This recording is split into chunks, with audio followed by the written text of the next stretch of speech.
May mga bahay na tahimik. May mga bahay na payapa. Pero mayroon ding mga bahay na kapag sumapit ang malakas na ulan, tila may mga ala-alang ayaw umalis. May mga taong naniniwalang kathang-isip lamang ang third eye. Meron ding mga taong naniniwalang may mga nilalang na kasabay nating namumuhay na hindi lamang nakikita ng karamihan. At minsan, ang pinaka nakakatakot sa lahat ay hindi ang makita sila, kundi ang mapagkamalan mong tao. Ngayong gabi, may liham tayong natanggap mula sa isang tagapakinig na matagal nang sanay makakita ng mga bagay na hindi maipaliwanag. Marami na raw siyang naranasan. Marami na siyang nakita. Ngunit sa lahat ng iyon, may isang alaala ang hanggang ngayon ay hindi pa rin niya nakalimutan. Dahil sa tuwing naaalala niya ang nangyari, bumabalik ang parehong pakiramdam. Ang malamig na hangin, ang tunog ng ulan, at ang babaeng nakaupo sa terrace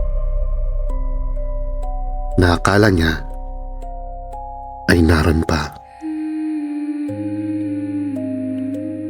Ako si Kuya Eli at ito ang mga bulong ng gabi. Patayin ang ilaw, isuot ng earphones at samahan niyo akong pakinggan ang liham ni Cecil.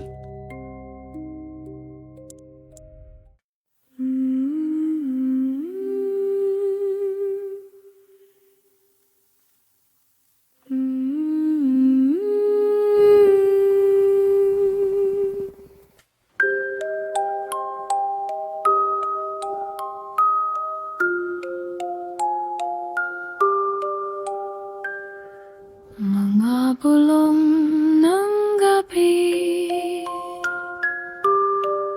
soft as a graveyard prayer.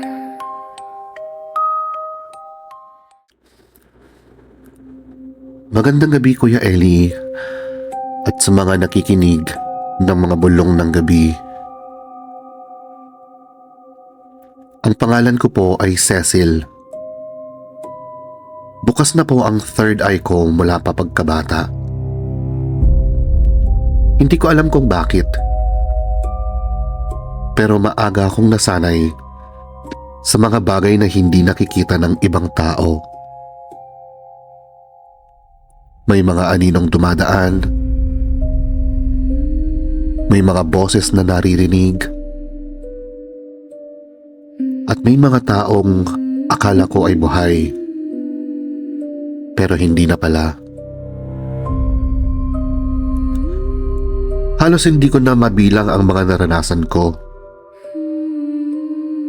Pero ito ang isa sa hindi ko makakalimutan. Dalaga pa ako noon. Nagbabakasyon ako sa bahay ng mga biyenan ng ate ko. Tuwing linggo nagsasama-sama ang buong pamilya nila roon. Parang family day. Kainan, kwentuhan, at pagkatapos, mahjong at baraha hanggang gabi. Masaya lagi. Pero isang linggo, iba ang naging pakiramdam ng bahay. May bagyo noon. Tanghali pa lang pero halos gabi na ang dilim ng paligid. Humahagupit ang hangin. Yumuyuko ang mga puno. At halos hindi marinig ang usapan sa lakas ng ulan. dahil natatakot na ma-stranded, maagang nagsiuwian ang lahat. At maya-maya, kami na lang ang naiwan sa bahay. Naisipan kong magpahinga ako sa kwarto. At maya-maya, lumabas ako para uminom ng tubig. Habang naglalakad ako papunta sa kusina, napatingin ako sa terrace. At doon, may nakita akong babae. Nakatalikod siya. Nakaupo sa monoblock chair. Mahaba ang buhok. Basa ito. At marahan niya itong sinusuklay. Hindi ko siya pinansin agad. Dahil ang akala ko, si Ate Evelyn yun. Kapatid ng asawa ng ate ko. Parehong-pareho kasi. Pati suot, pati buhok, pati paraan ng pag-upo. Pero nagtaka ako. Alam kong nagsiuwian na silang lahat. Kaya lumapit ako sa bintana. Ate Evelyn, anong ginagawa mo dyan? Halika nga at pumasok ka. Ang lakas ng ulan. Hindi siya sumagot. Patuloy lang siyang nagsusuklay. Hindi man lang gumalaw. Hindi man lang lumingon. Akala ko hindi niya ako narinig. Kaya nilakasan ko pa. Biglang bumukas ang pinto ng kwarto. Lumabas si ate. Nagulat siya. Sinong kausap mo? Tanong niya. Tinuro ko ang terrace at sabing, si Ate Evelyn, nandyan pa siya sa labas. Biglang nagtaka ang ate ko. Anong sinasabi mo? Kanina pa umalis si Evelyn. Tayo na lang ang natira dito. Natigilan ako. Napatingin ako sa ate ko. At sa loob ng ilang segundo, wala akong narinig kundi ang malakas na ulan. Dahan-dahan akong bumaling ulit sa terrace. At doon, biglang nanlamig ang buo kong katawan. Wala nang tao. Wala lang monoblock chair na inuupuan. Wala na ang babaeng nagsusuklay. Pero, basang-basa pa rin ang sahig. At sa tiles, may mahabang hibla ng buhok. Parang may bagong nagsuklay doon. Hindi ako nakagalaw. Naramdaman ko na lang na hinila ako ng ate ko papalayo sa bintana. Hindi ko na sinabi sa kanya ang nakita ko. Akala ko tapos na. Pero pagsapit ng gabi, habang humihina ang bagyo, nakikiga kaming lahat sa kwarto. Hindi ako makatulog. At bandang 12:00, narinig ko. Parang tunog na nagsusuklay. Suklay na dumadaan sa mahabang buhok mula sa labas ng kwarto. Napadilat ako. Akala ko na nanaginip lang ako. Pero naririnig ko pa rin. At kasabay noon, may tunog ng tubig. Parang may basang paa. Basang paa na naglalakad sa sahig. Dahan-dahan. Paakyat. Palapit. Hanggang sa huminto. Huminto siya sa tapat mismo ng pintuan. Tahimik. Walang galaw. Walang higa. At pagkatapos ng ilang segundo, may narinig akong mahinang boses ng babae.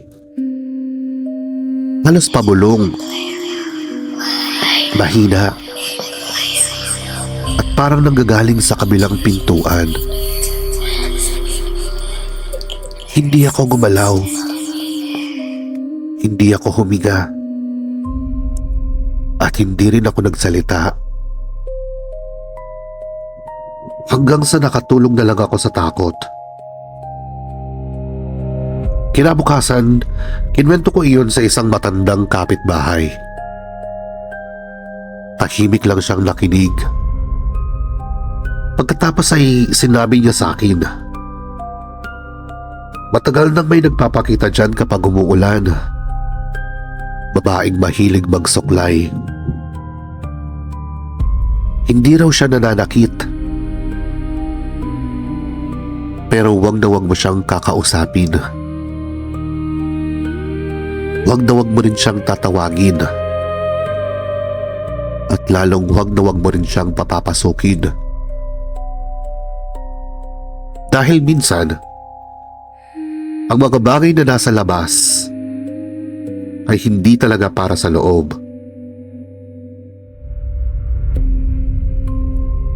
Hanggang ngayon tuwing may bagyo at makarinig ako ng tunog ng suklay sa katahimikan, bumabalik ang alaalang iyon. At hanggang ngayon, isa pa rin ang tanong ko. Kung hindi lumabas ang ate ko noon, at kung hindi ako tumingin ulit sa terrace, gaano katagal kaya akong makikipag-usap sa babaeng akala ko si Ate Evelyn?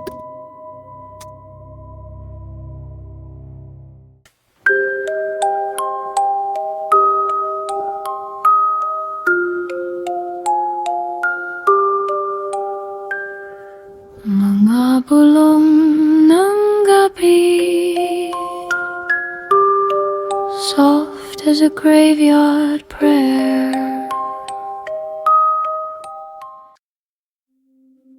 Maraming salamat, Cecil, sa pagbabahagi ng iyong karanasan. At sa inyong mga nakikinig, kung may karanasan kayong nais ibahagi, mga kwentong nakakatakot na hanggang ngayon hindi pa rin kayo pinatatahimik, maaari nyo itong ipadala sa amin. Malay mo, ang kwento mo na ang susunod nating tatalakayin sa susunod na episode. Palagi niyong tandaan, kung sakaling may makita kayong taong pamilyar, siguraduhin yung tao nga siya. Dahil minsan, hindi lahat ng nakikita natin ay dapat nating tawagin. Kung nagustuhan mo ang kwentuhan natin ngayong gabi, maaari kang mag-subscribe sa ating Spotify channel.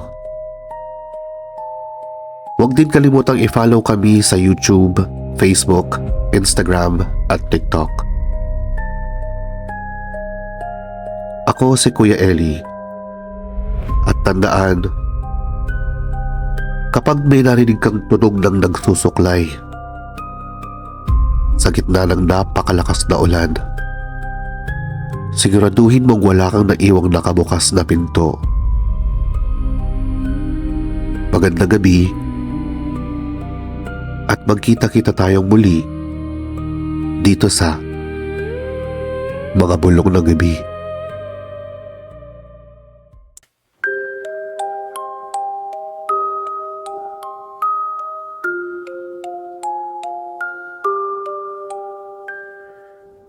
Mga bulong ng gabi, soft as a graveyard prayer.